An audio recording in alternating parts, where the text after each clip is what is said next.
On the 1st of March, Vatsim will be trialling their new CTAF frequencies in the USA. Welcome aboard Flight Simmers, my name is Rowan and today we are going to be looking at the recent news surrounding Vatsim. So with the successful implementation of Vatsim's 8.33 kHz frequency spacing into the network last year, this has definitely opened up a lot more frequencies that are closely spaced to each other. And with these new available frequencies, myself and Adam was also starting to think, what about CTAFs? We now have new frequencies, so will they be implementing CTAFs into the network? And just like we said, months later, we are now having the news from Vatsim that they're going to start trialing CTAF frequencies on the 1st of March on Vatsim USA. So what does this mean? Well, it means that we will now have local frequencies called CTAFs or Common Traffic Advisory Frequencies to communicate with other local traffic that is not on a general frequency that everybody else listens to. So does this mean that this is the end of Unicom 122.8? Well, no. So we are only supposed to use CTAF when we are within a range to a type of airport. So if you are taking off, landing or passing through a small airport, you must communicate if you are within 15 nautical miles or below 5,000 feet. And for larger airports we must communicate within 20 nautical miles and below 10,000 feet. So unless if we are within the range of said airport, we are still to monitor 122.8 and make radio calls on there to maintain air-to-air separation with other aircraft.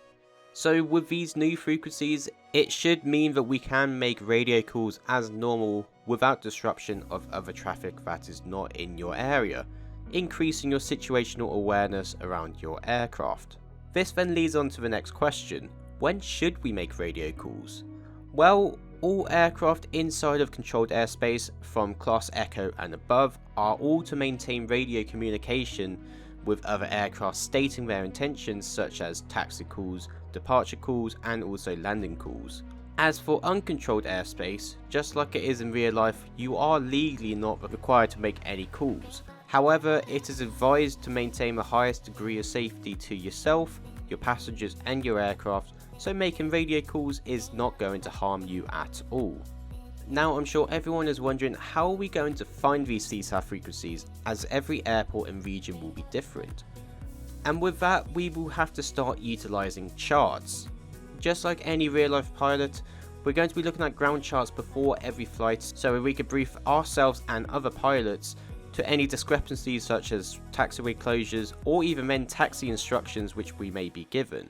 On this chart you can also locate the CTAF frequency. As you can see for this ground chart for first flight, you can see the 122.9 at the top in the CTAF box.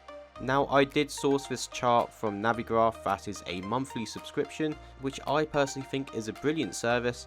However, don't you worry, because there is also a freeware version to source these charts. This freeware service is called ChartFox, which is like Navigraph but at a more limited capacity. So not all charts will be available on ChartFox, such as the first flight ground chart is not available, but don't worry, we can still locate CTAF frequencies on other charts such as approach charts. As you can see here on the RNAV3, the CTAF frequency is still at the top. So there is going to be a lot of people that are going to complain, as they worry that people will not use the CTAF frequencies. But then at the end of the day, us pilots as a whole on Vatsim are going to try and maintain the highest level of professionalism as possible when flying on the network. So those who do not follow the rules hopefully will be kicked, as they are not maintaining proper procedure as they should on the network. So if you do encounter anyone that is not following the rules, don't forget to dot wallop on Vatsim and speak with a supervisor and explain what's happened. But at the end of the day, everyone should be able to source the correct frequencies. As I mentioned before, ChartFox being a free service, people shouldn't really have an excuse to not communicate. And that's it.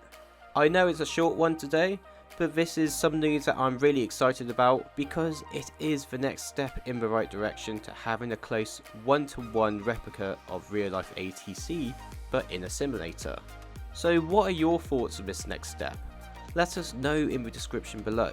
And if you found this video useful, make sure you also click on that like, subscribe and ding on that notification bell, because it does help support the channel a lot. And if you want to get more involved in the Information Alpha community, you can also join our Discord server where we discuss all of the recent news. Thank you so much for watching this video. My name is Rowan and you've been watching Information Alpha. See ya!